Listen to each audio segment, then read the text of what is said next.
তোর সাহস হয় কি করে? তুই আমার গায়ে ময়লা পানি মারছিস? আপু, আমি আপনাকে দেখতে পাইনি। আপনি হঠাৎ নিচে চলে আসছেন। তুই আমার গায়ে ইচ্ছে করে ফেলছিস, এর জন্য তোকে শাস্তি পেতে হবে। আমি তো বলছি আপনার গায়ে ইচ্ছে করে পানি মারি নাই। ঠিক আছে, আপনি যে শাস্তি দিবেন আমি মাথা পেতে নিব। তারপরেও আমার মরা বাবা মাকে গালি দিয়েন না। তুই এখনই আমার জামা পরিষ্কার করে দিবি এবং আগে 50 বার কান ধরে উঠবি আর বসবি। ঠিক আছে আপু, আপনি যা বলবেন আমি তাই করছি। কি আর করার, আপুর কথা মতো কান ধরে উঠতে বসতে লাগলাম। আপু রুমে গিয়ে জামা চেঞ্জ করে ময়লা জামা আমার সামনে দিয়ে রুমে চলে গেল। কান ধরা শেষ করে আপুর জামাগুলো নিয়ে ওয়াশরুমে চলে গেলাম। জামা পরিষ্কার করে ছাদের উপরে দিয়ে নিজের রুমে আসলাম। ওয়াশরুমে ঢুকে ফ্রেশ হয়ে কলেজে যাওয়ার জন্য রেডি হতে লাগলাম। রেডি হতে হতে আপনাদেরকে পরিচয়টা দিয়ে দিই। আমি রাসেল। দুনিয়ায় আপন বলতে কেউ নেই। মা আমাকে জন্ম দেওয়ার 5 মাস পর অসুস্থ হয়ে মারা যায়। এরপর বাবা আমাকে লালন পালন করে। কোনো রকম এসএসসি পাশ করার পর আব্বু রোড দুর্ঘটনায় মারা যায়। আব্বু রিক্সা চালিয়ে আমার পড়ালেখার খরচ চালিয়েছে। বাবা মারা যাওয়ার 1 মাস পর ঢাকায় চলে আসি। রাস্তা দিয়ে হাঁটতে আসি, কোথায় যাব কি করব কিছুই মাথায় আসছে না। এই ঢাকা শহরে আমার কেউ নেই, তাই যাওয়ার মতো স্থান নেই। সব ভেবে হাঁটতে হাঁটতেছি, হঠাৎ একটা গাড়ি এসে আমাকে ধাক্কা মারে। আমি রাস্তার একপাশে গিয়ে পড়ি। এরপর আর কিছু মনে নেই। যখন চোখ খুলি তখন দেখি আমি একটা হাসপাতালের কেবিনে শুয়ে আছি। আমার পাশে একজন বাবার বয়সী লোক বসে আছে। আমাকে চোখ খুলতে দেখে উনি বলল, যাক, অবশেষে তোমার জ্ঞান ফিরেছে। আজ একদিন পর তোমার জ্ঞান ফিরে এসেছে। আমার কি হয়েছে? আমি হাসপাতালে কেন? ওই দিন রাতে তুমি রাস্তা দিয়ে হাঁটতে হাঁটতে মাঝখানে চলে আসো। আমার ড্রাইভার কন্ট্রোল করতে না পেরে তোমাকে ধাক্কা মারে। তারপর আমি আর ড্রাইভার তোমাকে ধরে হাসপাতালে নিয়ে আসি। ও, আপনাকে অনেক ধন্যবাদ আমার জীবন বাঁচানোর জন্য। আচ্ছা, আমাকে বলো তো, তুমি রাস্তার মাঝখানে চলে আসলে কেন? আসলে দুনিয়ায় আপন বলতে আমার কেউ নেই। আম্মু জন্ম দেওয়ার 5 মাস পর অসুস্থ হয়ে মারা যায়। এরপর বাবা ছিল। 1 মাস আগে বাবা সড়ক দুর্ঘটনায় মারা যায়। এরপর ঢাকায় চলে আসি কাজের খোঁজে। এই ঢাকা শহরে আমার কেউ নেই, তাই কোথায় যাব কি করব এসব কিছু ভাবতে ভাবতে হাঁটতেছিলাম। তারপর কি হলো আপনি তো জানেন। কে বলেছে তোমার আপন কেউ নেই? আজ থেকে আমি তোমার সব। তুমি এখন থেকে আমার বাসায় থাকবে। আপনার পরিবারের মানুষ কি বলবে? আর আপনাকে তো আমি চিনি না। আমার পরিবারে আমি, স্ত্রী এবং একটা মেয়ে আছে। আর আমি হচ্ছি বাংলাদেশের টপ বিজনেসম্যান। তাদের মধ্যে একজন। নাদিয়া গ্রুপ অফ কোম্পানির মালিক রহমান সিকদার। নাদিয়া হচ্ছে আমার মেয়ের নাম। আমি আপনার বাসায় যেতে পারি, কিন্তু আমাকে কোনো কাজ দিতে হবে। তুমি আমাকে আপনি করে বলছো কেন? এখন থেকে আঙ্কেল বলে রাখবে। আর তোমাকে এখন কোনো কাজ করতে হবে না। তুমি কতটুকু পর্যন্ত পড়াশোনা করেছো? জি, আমি এবার এসএসসি পাশ করেছি। ঠিক আছে, তাহলে তুমি আগে পড়ালেখা শেষ করো, তারপর আমার অফিসে চাকরি করবে। আপনি অনেক ভালো মনের মানুষ আঙ্কেল। দুনিয়া আপনার মতো মানুষ থাকলে মেধাবী ছেলেগুলো রাস্তায় থাকতে হতো না। আচ্ছা ঠিক আছে, তুমি এখন রেস্ট নাও। আমি ড্রাইভারকে ফোন দিয়ে বলছি, সে খাবার নিয়ে আসছে। খাবার খেয়ে ওষুধগুলো খেয়ে নেবে। আমি ডাক্তারের কাছে যাচ্ছি। এই কথা বলে আঙ্কেল কেবিন থেকে বেরিয়ে গেল। আজ 2 দিন পর আমাকে আঙ্কেলের বাসায় নিয়ে আসছে। আমাকে আন্টির সাথে পরিচয় করিয়ে দিল। আন্টির কথা শুনে বুঝতে পারলাম উনি আঙ্কেলের মতো অনেক ভালো মানুষ। বিকালে ওনার মেয়ে কলেজ থেকে আসার পর আমাকে তার সাথে পরিচয় করিয়ে দিছে। নাদিয়া আপুর কথা শুনে বুঝতে পারলাম উনিও অনেক ভালো মানুষ। আমাকে কত সহজে আপন করে নিচ্ছে। সুন্দরভাবে চলছিল আমার জীবন। আমাকে নাদিয়া আপুর কলেজে ভর্তি করিয়ে দিছে। নাদিয়া আপু প্রতিদিন ওনার সাথে করে কলেজে নিয়ে যায়, আবার নিয়ে আসে। নাদিয়া আপু এবার ইন্টার ফাইনাল ইয়ারে পড়ে, আর আমি প্রথম ইয়ারে। বয়সে আমার চেয়ে 2 বছরের বড় হবে। এভাবে দেখতে দেখতে একটা বছর কেটে গেল। কিন্তু হঠাৎ নাদিয়া আপুর ব্যবহার অন্যরকম হয়ে গেছে। আজ 1 মাস থেকে। আগে তো ভালো ছিল, কিন্তু হঠাৎ এত পরিবর্তন কেন? গতকাল রাতে অনেক বৃষ্টি হয়েছে, তাই ছাদে পাতা পড়ে পানি জমে গেছে। 1 বালতির মতো পানি হবে। আমি পানিগুলো কুড়ে নিচে ফেলে দিলাম। হঠাৎ নিচের দিকে তাকিয়ে দেখি নাদিয়া আপু চোখ মুখ লাল করে দাঁড়িয়ে আছে। এরপর দ্রুত নিচে নেমে আসলাম। তারপর কি হলো আপনারা তো জানেন। আপনাদের সাথে কথা বলতে বলতে রেডি হয়ে নিচে চলে আসলাম। নিচে এসে দেখি আপু নাই, তাই আমি খালাকে জিজ্ঞেস করলাম, নাদিয়া আপু কোথায়? উনি কি নাস্তা করবে না? নাদিয়া ম্যাম তো নাস্তা করে গাড়ি নিয়ে কলেজে চলে গেছে। ও আচ্ছা ঠিক আছে, তাহলে তুমি আমাকে নাস্তা দাও। আজকে আমার পাঠক পাঠিকা ভাই বোনদের সাথে কথা বলতে বলতে দেরি হয়ে গেছে। পাঠক পাঠিকা এরা আবার কারা? আরে খালা, যারা আমার গল্প নিয়মিত পড়ে তাদের বলছি। আমি এত কিছু বুঝি না, পড়ালেখা করি নাই, তাহলে বুঝবো কেমনি? তুমি বরং নাস্তা করে তাড়াতাড়ি কলেজে যাও। আমি আর কোনো কথা না বলে নাস্তা করে ব্যাগটা নিয়ে বাসার বাহিরে চলে আসলাম। তারপর একটা রিক্সা নিয়ে কলেজে যেতে লাগলাম। এবার আপনারা হয়তো বলবেন, আপনার আঙ্কেল আন্টি কোথায়? আসলে আঙ্কেল আন্টি গ্রামে আঙ্কেলের বাসায় গেছে। আজকে প্রায় 15 দিন হয়েছে। কবে আসবে সেটা এখনো বলে নাই। এই 15 দিন নাদিয়া আপু আমাকে গাড়ি করে কলেজে নিয়ে যায়নি। 15 দিন আগে শুধু গাড়িতে করে কলেজে নিয়ে যেত, কিন্তু আসার সময় নিয়ে আসতো না। আমি সেটা আঙ্কেল আন্টিকে বলি নাই, তাহলে আপুকে বকাঝকা করবে। আপু আমার সাথে খারাপ ব্যবহার করছে ঠিকই, কিন্তু কখনো গায়ে হাত তোলে নাই। আজকে আমার দোষের কারণে থাপ্পড় মেরেছে। আমার দরকার ছিল নিচে তাকিয়ে পানিগুলো ফেলার, তাহলে আর আপুর গায়ে পড়তো না। কথা বলতে বলতে কলেজে চলে আসলাম। পকেটে হাত দিয়ে দেখি মানিব্যাগ আনতে ভুলে গেছি। সব পকেটে হাত দেখি 30 টাকার মতো আছে। রিক্সা ভাড়া মিটিয়ে কলেজের গেট দিয়ে ভিতরে ঢুকলাম। তারপর ক্লাসের সামনে চলে গেলাম। দেখি স্যার পড়া শুরু করে দিছে। স্যার, ভিতরে আসতে পারি? আরে রাসেল, তুমি আজকে তো দেরি কেন কলেজ আসতে? আসলে স্যার বাসায় একটু কাজ ছিল, সেগুলো শেষ করে আসতে দেরি হয়ে গেছে। ঠিক আছে, এখন গিয়ে সিটে বসো। Okay sir. আমি আর কোনো কথা না বলে রাফির পাশে গিয়ে বসলাম। রাফি বলল, কি রে, তোর গাল লাল হয়ে আছে কেন? শালা, স্যার ধরতে পারি নাই। তুই শালা কিভাবে ধরলি? শোন, আমি তোর বেস্ট ফ্রেন্ড, তোর চেহারা দিকে তাকালে আমি সব বুঝতে পারি। এখন বল, লাল হয়ে আছে কেন? নাদিয়া আপু কি তোর গায়ে হাত তুলেছে? তোকে কলেজ ছুটি হওয়ার পর সব খুলে বলবো। রাফি আর কোনো কথা বলল না। আসলে আমরা দুজন বেস্ট ফ্রেন্ড। আমি আমার সবকিছু ওর সাথে শেয়ার করি, আর রাফি তার সবকিছু আমার সাথে শেয়ার করে। রাফির বাবা আঙ্কেলের মতো একজন বিজনেসম্যান। সবগুলো ক্লাস শেষ করে দুই বন্ধু বাহিরে আসলাম। এবার বল, নাদিয়া আজকে তোকে কেন মেরেছে? আসলে আমি আজকে সকালে, তারপর সবকিছু খুলে বললাম। এই জন্য বুঝি তোর গায়ে হাত তুলবে? হাত তো তুলেছে, আবার কান ধরে উঠবোস করিয়েছে, জামা কাপড় পরিষ্কার করিয়েছে। আচ্ছা, এসব কথা বাদ দেই। আমারই ভুল ছিল নিচে তাকিয়ে পানিগুলো ফেলার। হ্যাঁ, ঠিক আছে, চল আজকে তোকে বাসায় নামিয়ে দিয়ে আসি। ঠিক আছে চলো। না করলাম না, কারণ আমার কাছে টাকা নেই। রাফির কাছ থেকে অনেক টাকা নিয়েছি, আবার টাকা দিতে গেলে নেয় না। নিজের কাছে খারাপ লাগে টাকার কথা বলতে। কথা বলতে বলতে বাসায় চলে আসলাম। রাফি গাড়ি নিয়ে চলে গেল। আসার সময় আপুকে কলেজে দেখলাম না, মনে হয় কোথাও গেছে। বাসার ভিতরে ঢুকে কলিং বেল চাপ দিলাম। খালা এসে দরজা খুলে দিল। আমি খালাকে বললাম, খালা, নাদিয়া আপু কি বাসায় আছে? তুমি যাওয়ার 30 মিনিট পর বাসায় চলে এসেছি, এখনো রুমে আছি, দেখে মনে হচ্ছে মন খারাপ। ঠিক আছে খালা, আমি রুমে গেলাম। আমি ফ্রেশ হয়ে আসছি, তুমি টেবিলে খাবার দাও। ঠিক আছে, যাও। আমি রুমে এসে ব্যাগটা টেবিলের উপর রেখে ওয়াশরুমে চলে গেলাম। ফ্রেশ হয়ে একটা জামা গায়ে দিয়ে নিচে চলে আসলাম। দেখি নাদিয়া আপু আসে নাই, তাই আমি আপুর রুমের সামনে দাঁড়িয়ে বললাম, আপু দরজাটা খোলো। কেন, কি হয়েছে? খাবার খেতে আসো।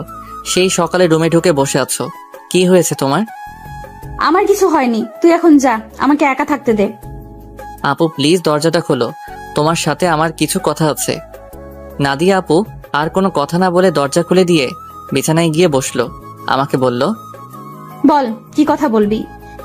আপু তুমি সকালের ওটা নিয়ে আমার উপর রেগে আছো। তোমার যদি শাস্তি দেওয়া কম হয় তাহলে তুমি আমাকে আরো শাস্তি দাও, আমি মাথা পেতে নিব। তারপরেও তুমি না খেয়ে থেকো না। নাদিয়া আপু আর কোনো কথা না বলে বিছানা থেকে উঠে এসে আমাকে জড়িয়ে ধরলো। তখন আপু বলল, তুই আমাকে ক্ষমা করে দে রাসেল, আমি তোর উপর রাগ করে নেই। আমি একটা ছেলেকে ভালোবাসি, কিন্তু ছেলেটা অন্য একটা মেয়েকে ভালোবাসে, তাই ওর উপরে রাগ করে তোর সাথে খারাপ ব্যবহার করছি। তুই আমাকে মাফ করে দে। আজকে তোর গায়ে হাত তুলে নিজের কাছে অনেক খারাপ লাগছে, তাই ক্লাস না করে বাসায় চলে আসি। নাদিয়া আপু কান্না করে কথাগুলো বলল। আপু আমি কিছু মনে করি নাই, আমি জানি তোমার হয়তো কিছু হয়েছে, তাই তুমি আমার সাথে এরকম করছো। তুমি একটা বার ওই ছেলেটাকে দেখিয়ে দিও, আমি ওকে আবার তোমার কাছে নিয়ে আসবো। না রে, ও আর আমাকে ভালোবাসে না, ও আমার সাথে প্রেমের অভিনয় করছে, আমি সেটা বুঝতে পারিনি। মন খারাপ করো না, দেখবে আস্তে আস্তে সব ঠিক হয়ে যাবে। তুমি ফ্রেশ হয়ে আসো, দুজনে একসাথে খাবার খাবো। ঠিক আছে, তুই বস, আমি ফ্রেশ হয়ে আসছি। নাদিয়া আপু ফ্রেশ হতে চলে গেল। আমি বিছানায় বসে আপুর মোবাইলটা টিপতে লাগলাম। গ্যালারিতে ঢুকে দেখি একটা ছেলের অনেকগুলো ছবি। তার মানে এই ছেলের সাথে প্রেম করত। ছেলেটা দেখতে অনেক সুন্দর। আমি ওই ছেলের কাছে কিছুই না। অবাক করার বিষয় হলো ওই ছেলের সাথে আপুর একটা ছবিও দেখলাম না। আমি মোবাইলটা বিছানায় রেখে দিলাম।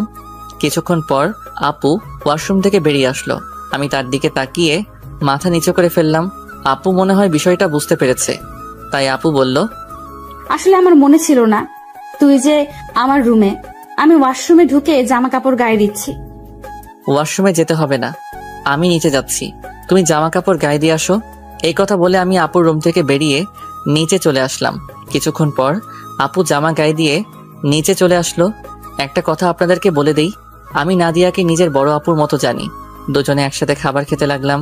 খাবার খেয়ে যে যার রুমে চলে আসলাম। বিছানায় শুয়ে মোবাইলটা হাতে নিয়ে রাফিকে ফোন দিয়ে সবকিছু খুলে বললাম। তারপর আরো কিছুক্ষণ কথা বলে ঘুমিয়ে গেলাম। সকালে হঠাৎ কে যেন আমার গায়ে পানি মেরে ভিজিয়ে দিল। আমি এক লাফে উঠে গেলাম। সামনে তাকিয়ে দেখি নাদিয়া আপু হাতে বালতি নিয়ে দাঁড়িয়ে দাঁড়িয়ে হাসতে আছে। তার মানে এটা আপুর কাজ। তখন আমি আপুকে বললাম, আপু তুমি এটা কি করলে? আমার গায়ে পানি দিলে কেন? তোকে সেই সকাল থেকে ডাকছি, তোর ওঠার খবর নেই, তাই বাধ্য হয়ে তোর গায়ে পানি মারছি। তাই বলে তুমি পানি মারবে? দেখো পুরো শরীর ভিজে গেছে। ভালো হয়েছে, এখন কথা না বলে গোসল করে রেডি হয়ে নিচে আয়। ঠিক আছে, কিন্তু আজকে হঠাৎ আমাকে ডাকতে আসলে কেন? হঠাৎ কোথায়? 1 মাস তোকে ডাকি নাই। এর আগে তো প্রতিদিন সকালে তোকে ডেকে তুলছি। আর কি কারণে তোকে 1 মাস ডাকি নাই সেটা তুই খুব ভালো করে জানিস। ঠিক আছে তুমি যাও, আমি ফ্রেশ হয়ে আসছি। তাড়াতাড়ি আয়। বলে নাদিয়া আপু রুম থেকে বেরিয়ে গেল। আমি দাঁড়িয়ে না থেকে ওয়াশরুমে ঢুকে গোসল করে রেডি হয়ে কলেজের ব্যাগটা কাঁধে নিয়ে নিচে চলে আসলাম। কিছুক্ষণ পর আপু আসলো। দুজনে একসাথে নাস্তা করে গাড়ি নিয়ে কথা বলতে বলতে কলেজে চলে আসলাম। আপু গাড়ি পার্কিং করে বলল, তোর ক্লাস শেষ হলে আমার জন্য অপেক্ষা করবি, দুজনে একসাথে বাসায় যাব। ওকে ঠিক আছে।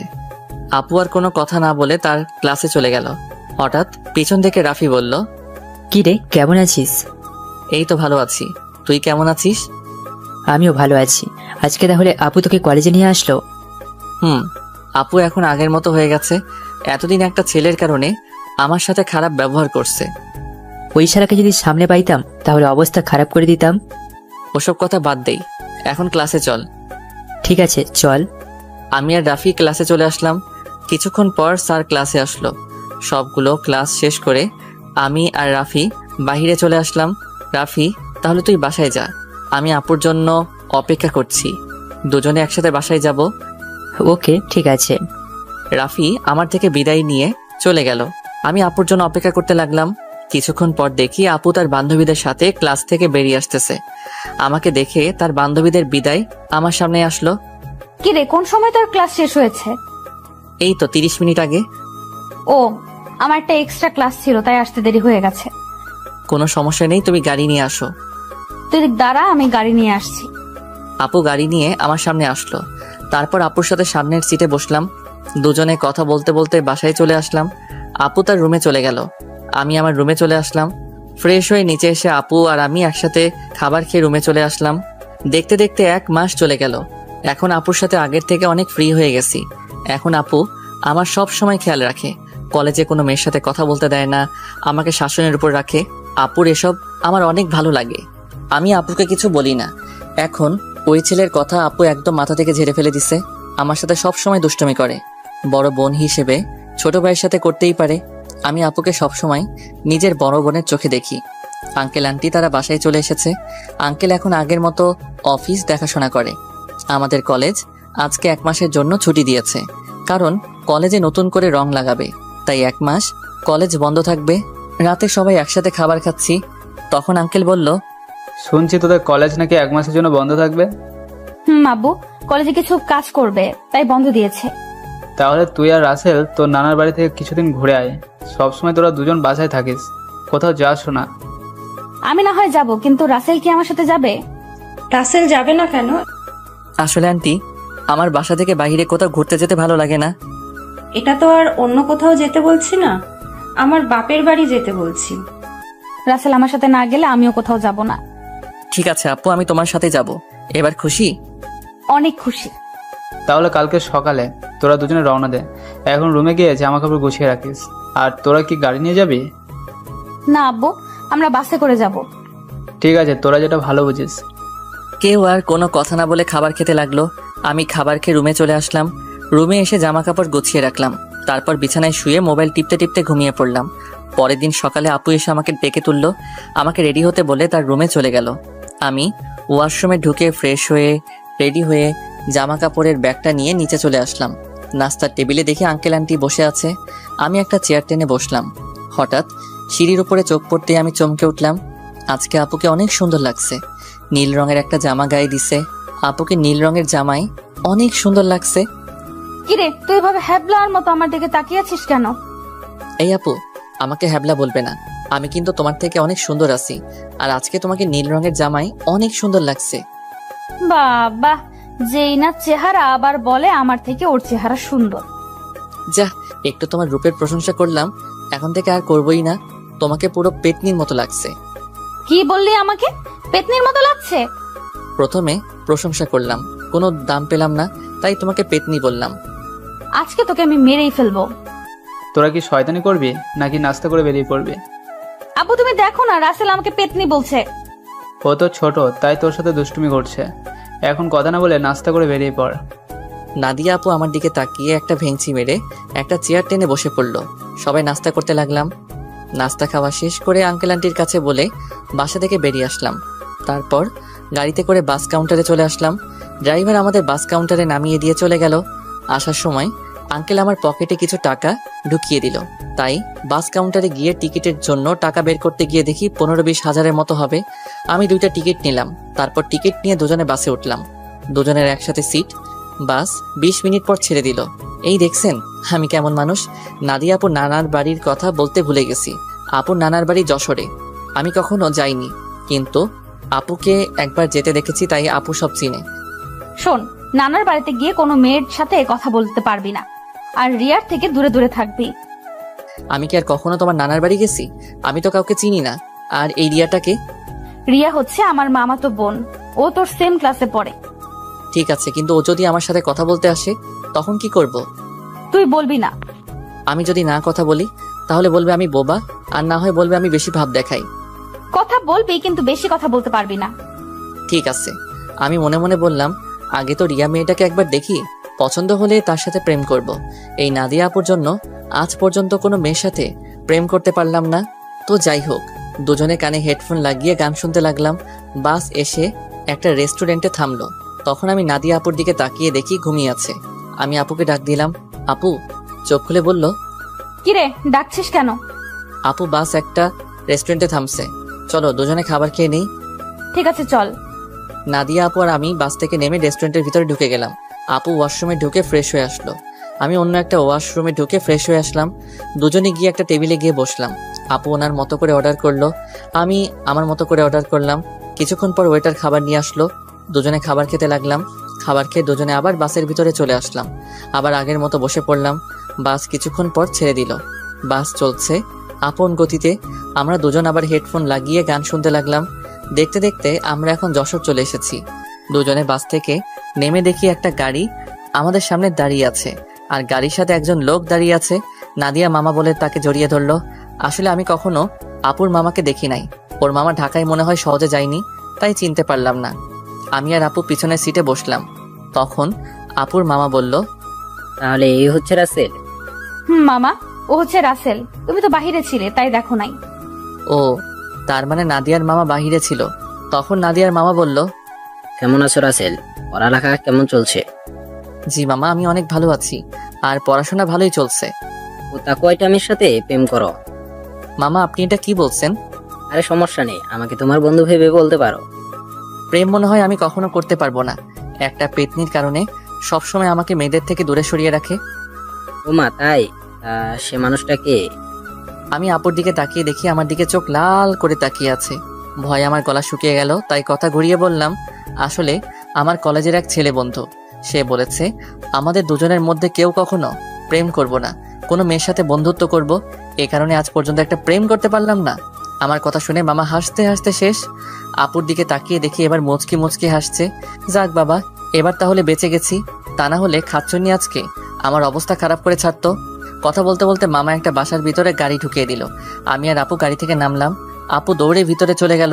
আমি এক জায়গায় দাঁড়িয়ে আছি। মামা গাড়ি পার্কিং করে আমার সামনে এসে বলল, কি ব্যাপার রাসেল, তুমি এখানে দাঁড়িয়ে আছো কেন? ভিতরে যাও।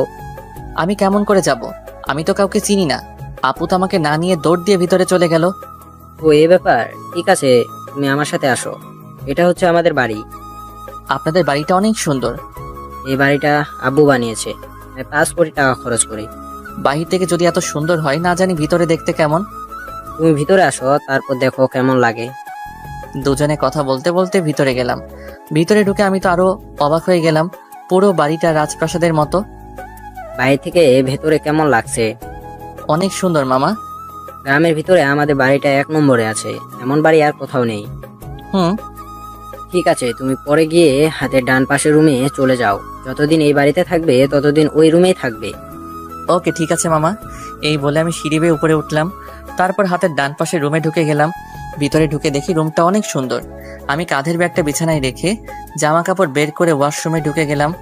গোসল করে একটা জামা গায়ে দিয়ে রুম থেকে বেরিয়ে আসতেই কারোর সাথে ধাক্কা খেয়ে নিচে পড়ে গেলাম। নিচে তাকিয়ে দেখি আমি একটা মেয়ের গায়ের উপরে পড়ে আছি। মেয়েটা দেখতে খুবই সুন্দর, যে কোনো ছেলে দেখলে প্রেমে পড়ে যাবে। তো যাই হোক, আমি তাড়াতাড়ি মেয়েটার উপর থেকে উঠে গেলাম। হাত বাড়িয়ে মেয়েটাকে দাঁড় করালাম। তখন আমি বললাম, সরি, বিশ্বাস করুন আমি আপনাকে দেখতে পাইনি। সমস্যা নেই, কিন্তু আপনাকে তো ঠিক চিনতে পারলাম না। আপনি কে, আর আমাদের বাড়িতে কি করেন? আমি রাসেল, নাদিয়া আপুর সাথে এসেছি। আমি নাদিয়া আপুদের বাসায় থাকি। ও, তার মানে আপনি রাসেল। ফুপা ফুপির কাছে আপনার কথা শুনেছি। আমি রিয়া, নাদিয়া আপুর মামাতো বোন। ও, তার মানে আপু আসার সময় আপনার কথা বলছে? নাদিয়া আপু আপনাকে আমার ব্যাপারে কি বলেছে?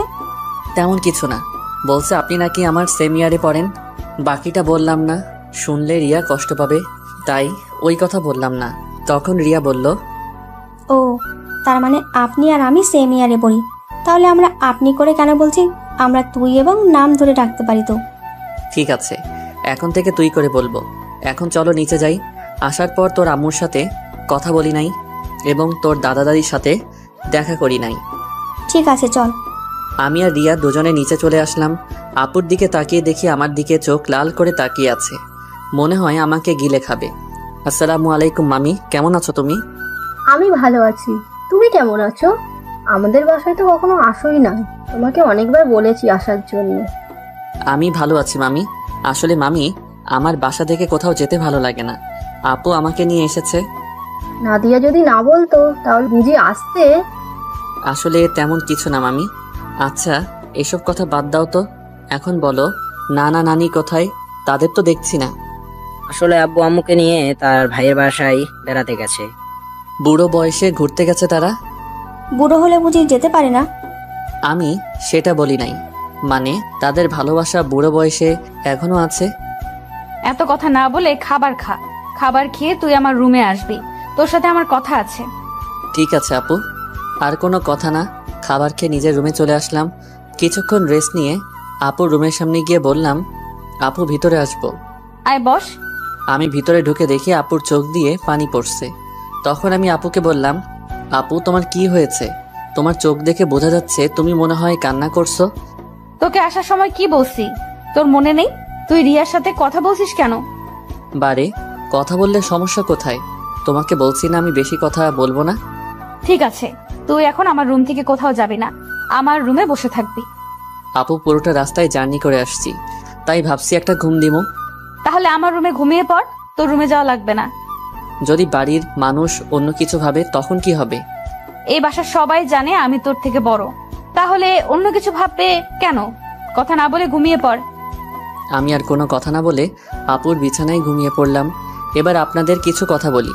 আসলে নানা নানি এবং মামি অনেকবার ঢাকায় গেছে, তাই ওদের চিনি, কিন্তু রিয়া কখনো ঢাকায় যায়নি। আর কেন যায় না সেটা আমি বলতে পারবো না। আমার ঘুম আসার পর আপু আমার দিকে তাকিয়ে আছে আর মনে মনে বলে, রাসেল তুই কি আমার মুখের কথা বুঝতে পারিস না? আমি তোর এত খেয়াল কেন রাখি? তোকে কেন মেয়ের সাথে কথা বলতে দেই না? কেন? কারণ আমি তোকে অনেক ভালোবাসি। তোকে যদি আমার জীবনে না পাই তাহলে আমার এই জীবন শেষ করে দিব। আমি তোকে অন্য মেয়ের সাথে সহ্য করতে পারবো না। এই কথা বলে আপু আমার কপালে এবং গালে 4-5টা চুমু খেলো। তারপর রুম থেকে বেরিয়ে রিয়ার রুমে গেল। রিয়া বিছানায় শুয়ে কি যেন ভাবছে। তখন আপু রিয়ার পাশে বসে বলল, কি রে রিয়া, তোকে দেখে বোঝা যাচ্ছে তুই কিছু একটা নিয়ে চিন্তায় আছিস। আসলে আপু তেমন কিছু না। এখন বলো, হঠাৎ আমার রুমে? কেন, তোর রুমে কি আসা যাবে না? আমি ওইভাবে বলি নাই। আচ্ছা, ওটা বাদ দাও। তোমাকে একটা কথা বলি, রাসেল কি কোনো মেয়ের সাথে প্রেম করে?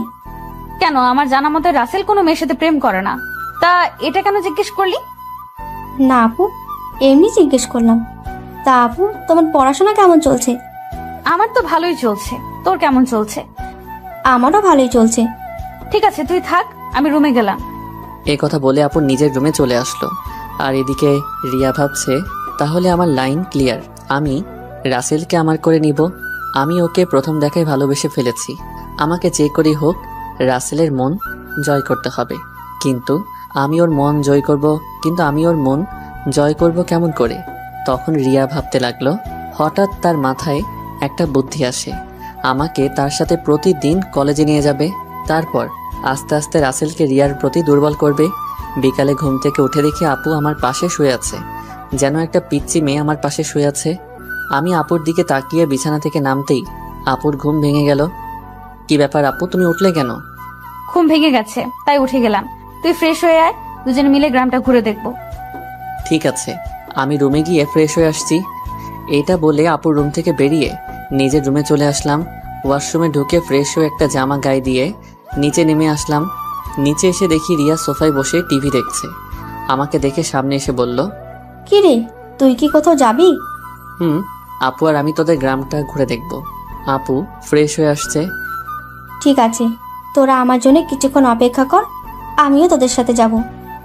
এটা বলে রিয়া দৌড় দিয়ে তার রুমে চলে গেল। কিছুক্ষণ পর আপু বেরিয়ে আসলো।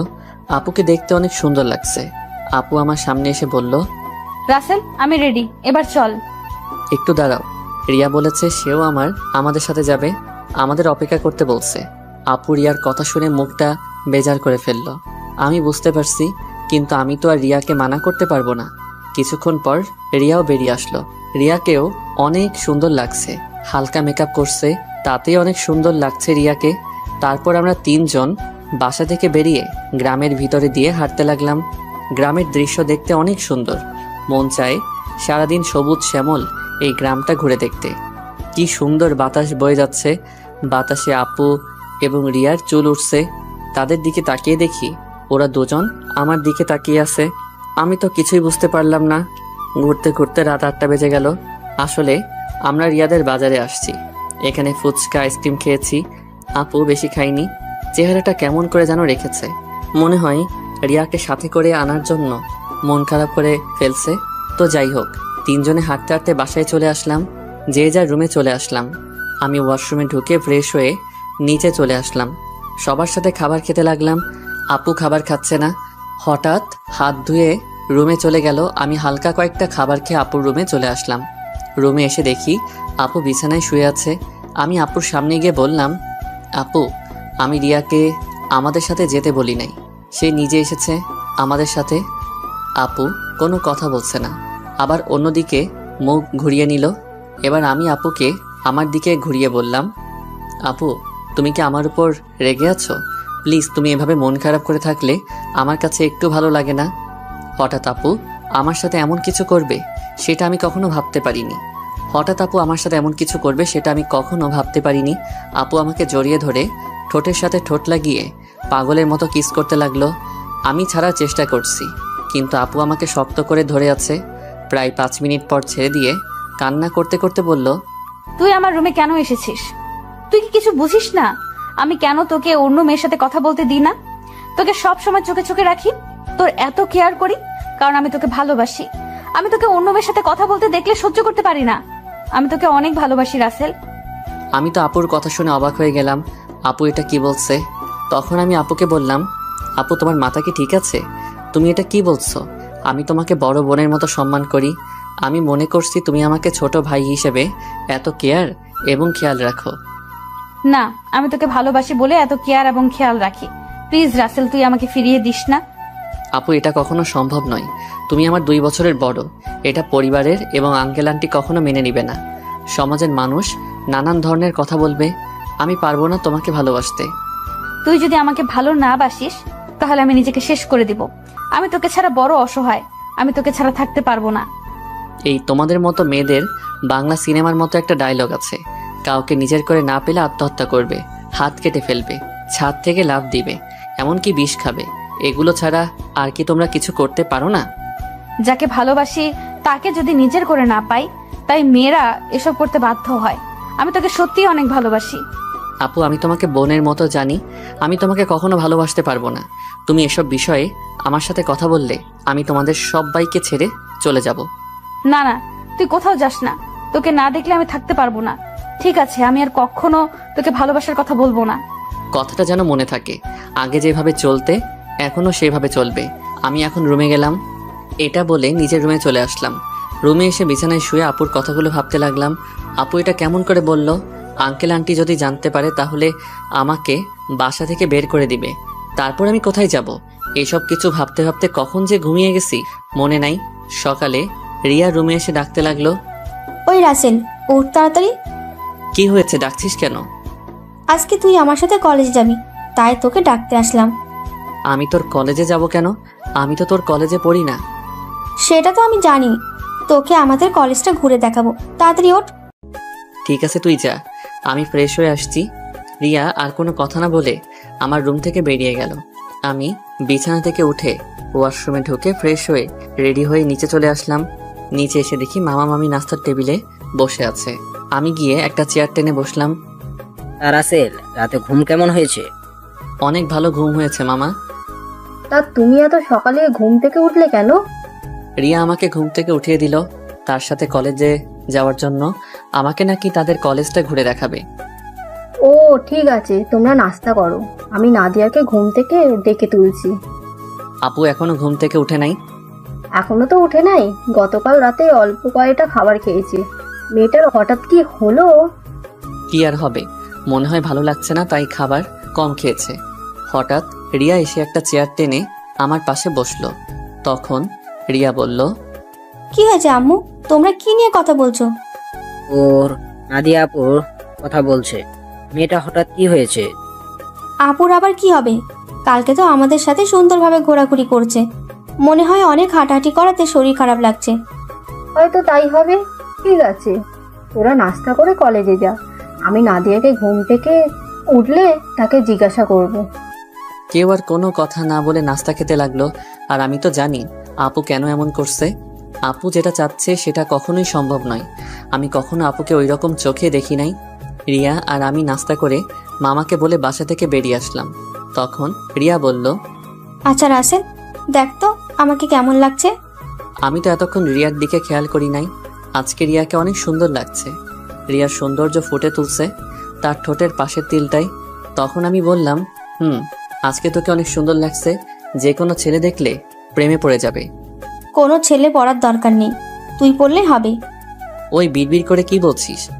কিছু না, একটা রিক্সা ডাক দে। বাসায় গাড়ি থাকতে রিক্সা করে কলেজে যাবি কেন? আমার মন বলছে তুই একটা রিক্সা ডাক দে। ওই একটা রিক্সা ডাক দিব কেন? আমরা তো দুইজন এখানে, একটা রিক্সায় কি করে যাব? ওই হারামি, এই রিক্সা করে আমি আর তুই যেতে পারবো না। বেশি কথা না বলে রিক্সা ডাক দে। ঠিক আছে, দিচ্ছি। একদিনের পরিচয় তুই আমার সাথে এইভাবে ঝগড়া করছিস? তোর সাথে তো এখনো কিছু করি নাই, তাড়াতাড়ি রিক্সা ডাক দে, এমনি দেরি হয়ে যাচ্ছে। আমি আর কোনো কথা না বলে একটা রিক্সা ডাক দিলাম। দুজনে রিক্সায় উঠলাম। তখন রিয়া বলল, আচ্ছা রাসেল, তুই কি কখনো প্রেম করেছিস কোনো মেয়ের সাথে? আমার দ্বারা এসব হবে না। আমার সাথে কোনো মেয়ে প্রেম করবে না। আমার চেহারা ভালো না। কে বলেছে তোর চেহারা খারাপ? তুই দেখতে অনেক সুন্দর। সুন্দর হলে কি হবে? আপু তো আমাকে কোনো মেয়ের সাথে প্রেম করতে দিবে না। আর আমিও মনের মতো কাউকে পাইনি। আশেপাশে তাকালে তো পেতে পারিস। আমার পাশে তুই ছাড়া আর তো কেউ নেই, তাহলে পাবো কি করে? আরে পাগল, তোকে কি আমি অন্য কারো কথা বলেছি? আমাকে কি চোখে পড়ে না? কি রে, চুপ করে আছিস কেন? তোর কলেজ আর কত দূর? এই তো সামনেই। তারপর দুজনে কথা বলতে বলতে রিয়ার কলেজের সামনে চলে আসলাম। আমি রিক্সা ভাড়া দিলাম। রিয়া আমাকে মানা করছে, কিন্তু তারপরেও আমি ভাড়া দিছি। দুজনে গেট দিয়ে কলেজের ভিতরে ঢুকলাম। হঠাৎ কয়টা মেয়ে আমাদের সামনে আসলো। তাদের একটা মেয়ে বলল, কি রে রিয়া, তোর সাথে উনি কে? আগে তো কখনো দেখিনি। আমার মনে হয় কি আমাদের রিয়ার বয়ফ্রেন্ড। দেখতে কিন্তু অনেক সুন্দর। যদি রিয়ার আগে আমি দেখতাম তাহলে ওর সাথে প্রেম করতাম। আইসে, তোর যে চেহারা, এই চেহারায় এইরকম ছেলে কখনোই পাবি না। ওই তোরা কি চুপ করবি? রীতি মিথু, তোরা জানিস ওকে? ও হচ্ছে আমার ফুফাতো ভাই রাসেল। তুই তো কখনো আমাদের তোর ফুফাতো ভাইয়ের কথা বলিস নাই। আমি যদি জানতাম আমার ফুফাতো ভাই আছে তাহলে তো তোদের অবশ্যই বলতাম। তোরা তো আমার ফুফাতো বোন নাদিয়া আপুকে চিনিস, ওনার ছোট ভাই। ও আচ্ছা, তা ভাইয়া কেমন আছেন? আমি এতক্ষণ ওদের কথা শুনে মাথা নিচ করে রাখলাম। আর রিয়ার কথা শুনে তো আমি আরো অবাক হয়ে গেলাম। সে ওদের সত্যিটা বলে নাই। তখন আমি বললাম, প্রথম কথা হচ্ছে আমাকে ভাইয়া বলে ডাকা যাবে না। আমি তোমাদের সাথে সেম ইয়ারে পড়ি। আর আলহামদুলিল্লাহ আমি আছি। আপনারা সবাই কেমন আছেন? যেহেতু আমাদের সাথে পড়েন তাহলে আমাদের আপনি না তুই করে বলবেন। আমরাও ভালো আছি। ঠিক আছে, পরে কথা বলা যাবে, এখন ক্লাসে চল। আমি বলি কি, তোরা ক্লাসে যা, আমি বাসায় চলে যাই। আমি এখানে থেকে কি করব? তুই আমাদের সাথে ক্লাসে যাবি। যদি তোদের স্যার এবং ছাত্রছাত্রী কিছু বলে? তাও কথা ঠিক। আচ্ছা, তাহলে তুই বাসায় চলে যা। দুপুর 1টার সময় আমাকে এসে নিয়ে যাস। আমি ঠিক আছে বলে কলেজ থেকে বেরিয়ে একটা রিক্সা নিয়ে বাসায় চলে আসলাম। বাসায় কলিং বেল চাপ দেওয়ার পর মামি এসে দরজা খুলে দিল। আমাকে দেখে বলল, কি ব্যাপার রাসেল, তুমি চলে আসলে কেন? আমি কলেজে থেকে কি করব, তাই চলে আসলাম। রিয়া বলেছে তাকে দুপুরে গিয়ে নিয়ে আসতে। ও ঠিক আছে, তুমি রুমে যাও, আমি তোমার জন্য ওপরে কফি নিয়ে আসছি। আমি এখন কফি খাবো না। আপু কি ঘুম থেকে উঠেছে? নাস্তা করে এখনো রুমে আছে। ঠিক আছে, আমি আপুর রুমে গেলাম বলে ভিতরে ঢুকে আপুর রুমে চলে গেলাম। আপুর রুমে এসে দেখি কার সাথে যেন মোবাইলে হেসে হেসে কথা বলছে। আমাকে দেখে ফোন কেটে দিল। তখন বলল, আমি তোমার রুমে আসলে সমস্যা কোথায়? আর তুমি কার সাথে কথা বলছো? সেটা কি তোকে বলতে হবে? আপু, তুমি আমার সাথে এইভাবে কথা বলছো কেন? তোর সাথে আমার কথা বলতে ভালো লাগছে না, তুই আমার রুম থেকে বেরিয়ে যা। আমি আর কোনো কথা না বলে আপুর রুম থেকে বেরিয়ে আমার রুমে চলে আসলাম। বিছানায় বসে ভাবতে লাগলাম, আপুর হঠাৎ কি হলো? আমার মনে হয় তার ভালোবাসা মেনে না নেওয়ার কারণে আমার উপর রেগে আছে। আপুর এমন কথায় কেন জানি আমার অনেক খারাপ লাগছে। পরে ভাবলাম, রাগ করলে করুক, কিছুদিন পর এমনি ঠিক হয়ে যাবে। আর কিছু না ভেবে একটা ঘুম দিলাম। দুপুরের দিকে ঘুম থেকে উঠে দেখি 1টা বাজার 10 মিনিট বাকি আছে। তাই কোনো রকম ফ্রেশ হয়ে মামিকে বলে বাসা থেকে বেরিয়ে একটা রিক্সা নিয়ে রিয়ার কলেজের সামনে চলে আসলাম। কলেজের সামনে এসে দেখি রিয়া তার বান্ধবীদের সাথে বাহিরে দাঁড়িয়ে আছে। আমাকে দেখে ঋতু আর মিতুর থেকে বিদায় নিয়ে আমার সাথে রিক্সায় উঠে বসলো। তোর আসতে লেট হলো কেন? আসলে কলেজ থেকে গিয়ে ঘুমিয়ে পড়ছি, উঠতে একটু দেরি হয়ে গেছে, তাই আসতে একটু দেরি হয়েছে। ও। তারপর দুজনে কথা বলতে বলতে বাসায় চলে আসলাম। এবার রিয়া আমাকে রিক্সা ভাড়া দিতে দিল না, রিয়া এবার রিক্সা ভাড়া দিল। তারপর দুজনে বাসার ভিতরে ঢুকে যে যার রুমে চলে গেলাম। দেখতে দেখতে 10টা দিন চলে গেল। রিয়া আর তার বান্ধবীদের সাথে ভালো বন্ধুত্ব হয়েছে, কিন্তু আপু আমার সাথে ঠিকভাবে কথা বলে না। সব সময় কার সাথে যেন ফোনে হেসে হেসে কথা বলে। আপুর এড়িয়ে চলা আমার অনেক খারাপ লাগে। এখন কেন জানি আপু ফোনে কারোর সাথে হেসে হেসে কথা বললে আমার কেমন জানি লাগে। রাতে সবাই মিলে খাবার খেতে লাগলাম। তখন নাদিয়া আপু বলল, মামা মামি, আমি কালকে ঢাকায় ফিরে যাব, আমার জরুরি কাজ আছে। তুই যাবি মানে? তাহলে রাসেল কি করবে? ও যাবে কিনা সেটা বলতে পারবে। রাসেল, তুমি কি কিছু বলবে? নাদিয়ার সাথে তুমি যাবে না কি? তুমি আরো কিছুদিন থাকবে? না মামা মামি, আমিও আপুর সাথে কালকে চলে যাব। আমি থেকে কি করব? তাহলে ঠিক আছে, তা গাড়ি নিয়ে যাবি নাকি বাসে করে যাবি? না মামা, আমরা বাসে করে যাব। তুমি ড্রাইভারকে বলে দিও আমাদের বাস কাউন্টারে নামিয়ে দিয়ে আসতে। মামা ঠিক আছে বলে খাবার খেতে লাগলো। রিয়ার দিকে তাকিয়ে দেখি মন খারাপ করে হাতে পানি ঢেলে রুমে চলে গেল। সেটা আমি বলবো কেমন করে? তুমি গিয়ে তোমার মেয়েকে জিজ্ঞাসা করো। ঠিক আছে, ওর সাথে আমি পরে কথা বলবো, এখন খাবার খাও। সবাই খাবার খেতে লাগলো। আমি খাবার খেয়ে রুমে চলে আসলাম। রুমে এসে দেখি টেবিলের ওপর একটা কাগজ, লেখা আছে, রাসেল তুই একটু ছাদে আয়, আমি রিয়া, তোর সাথে কিছু কথা আছে। রিয়া হঠাৎ আমাকে ছাদে যেতে বলল কেন? আমি আর কোনো কিছু না ভেবে রুম থেকে বেরিয়ে ছাদে চলে গেলাম। ছাদে গিয়ে দেখি রিয়া ছাদের একটা কোথায় অন্যদিকে তাকিয়ে আছে। আমি রিয়ার সামনে গেলাম, তারপর রিয়াকে বললাম, বল আমাকে ছাদে আসতে বললি কেন? রিয়া আমার দিকে ঘুরে তাকালো। রিয়ার চোখ দেখি লাল হয়ে আছে, মনে হয় কান্না করছে। রিয়া বলল, রাসেল, আমি তোকে কিছু কথা বলতে চাই, প্লিজ তুই না করিস না। কি কথা আগে সেটা বল। তারপর রিয়া আমাকে যে কথা বলল, সে কথা কখনো আমি রিয়ার থেকে আশা করি নাই। রিয়া এ কথা কিভাবে বলতে পারলো? রাসেল, আমি তোকে প্রথম যেদিন আমাদের বাসায় দেখি, তোর সাথে ধাক্কা খাই, সেদিন থেকে আমি তোকে ভালোবেসে ফেলেছি। আমি মনে করছি আরও কিছুদিন পর তোকে ভালোবাসার কথা বলবো, কিন্তু যখন শুনেছি তুই কালকে ঢাকায় ফিরে যাবি, তখন আমার মনটা অনেক খারাপ হয়ে যায়। আমি আর থাকতে পারলাম না, তাই তোকে ছাদে ডেকে ভালোবাসার কথা বললাম। সত্যি রাসেল, আমি তোকে অনেক ভালোবাসি। এ কথা বলে রিয়া আমাকে জড়িয়ে ধরলো। আমি রিয়াকে বন্ধু ছাড়া অন্য কিছু ভাবি নাই, তাই ওর সাথে এত ফ্রি হয়েছি। কিন্তু রিয়া যে আমাকে ভালোবাসার কথা বলবে তা আমি কখনো ভাবিনি। আমি রিয়াকে আমার থেকে ছেড়ে বললাম, দেখ রিয়া, আমি তোকে বন্ধু ছাড়া অন্য কিছু কখনো ভাবিনি। আমি তোকে ভালোবাসতে পারবো না। তুই প্লিজ রাগ করিস না। তুই আমার থেকে অনেক ভালো ছেলে পাবি। আমাকে তুই ভুলে যা। রিয়া আমার কথা শুনে জোরে জোরে কান্না করে দিল। তারপর রিয়া বলল, তুই কেন আমাকে ভালোবাসতে পারবি না? আমি কি দেখতে খারাপ? কেন ভালোবাসতে পারবো না সেটা আমি বলতে পারবো না, আর তুই দেখতে অনেক সুন্দর। ঠিক আছে, জোর করে তো আর কারো ভালোবাসা পাওয়া যায় না, কিন্তু আমি তোকে কখনো ভুলতে পারবো না। তোকে আমি অনেক ভালোবেসে ফেলেছি। প্লিজ তুই পাগলামি করিস না, দেখবি তুই আমার থেকে ভালো ছেলে পাবি। ঠিক আছে, আমি রুমে গেলাম। এই কথা বলে রিয়া ছাদ থেকে নেমে গেল। এই কারণে মেয়েদের সাথে বন্ধুত্ব করি না। আমি আর কিছু না ভেবে ছাদ থেকে নেমে নিজের রুমে চলে গেলাম। বিছানায় শুয়ে পড়লাম। পরের দিন সবার থেকে বিদায় নিয়ে আমি আর আপু বেরিয়ে আসলাম। রিয়া আর আমার সামনে আসে নাই। ড্রাইভার আমাদের বাস কাউন্টারে নামিয়ে দিয়ে চলে গেল। আসার সময় আপু একটা কথাও বলে নাই আমার সাথে। আপুর এত পরিবর্তনে আমার অনেক খারাপ লাগছে। আপুর দুষ্টুমিগুলো, কেয়ার করা, সব কিছু মিস করছি। আগে ঢাকায় ফিরে যাই, তারপর আপুর সাথে কথা বলবো। টিকিট কেটে দুজনে বাসে উঠলাম। দুজনের সিট একসাথে পড়েছে। আপু জানালার পাশে গিয়ে বসলো। দেখতে দেখতে আমরা ঢাকায় এসে পৌঁছে গেলাম। ড্রাইভার আঙ্কেল আমাদের নেওয়ার জন্য গাড়ি নিয়ে অপেক্ষা করছে। আমি আসার সময় ড্রাইভার আঙ্কেলকে ফোন দিয়ে আসতে বলেছি। দুজনে বাস থেকে নেমে গাড়িতে গিয়ে বসলাম। আমি ড্রাইভার আঙ্কেলের সাথে সামনের সিটে বসলাম। আপু পিছনের সিটে গিয়ে বসলো।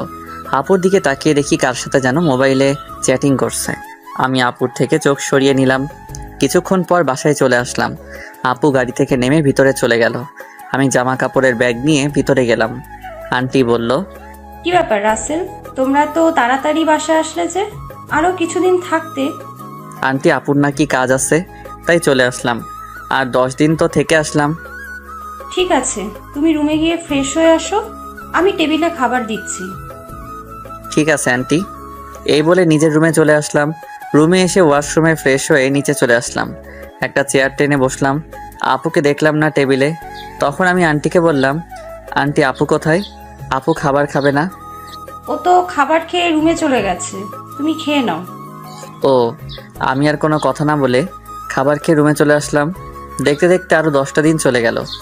আপুর সাথে কথা বলতে গেলে আমার সাথে কথা বলে না। এই 10টা দিন অনেক কষ্টে কেটেছে। রিয়াদের বাসায় তেমন কষ্ট পাইনি, কারণ রিয়ার সাথে দুষ্টামি করতে করতে দিন পার হয়ে গেছে।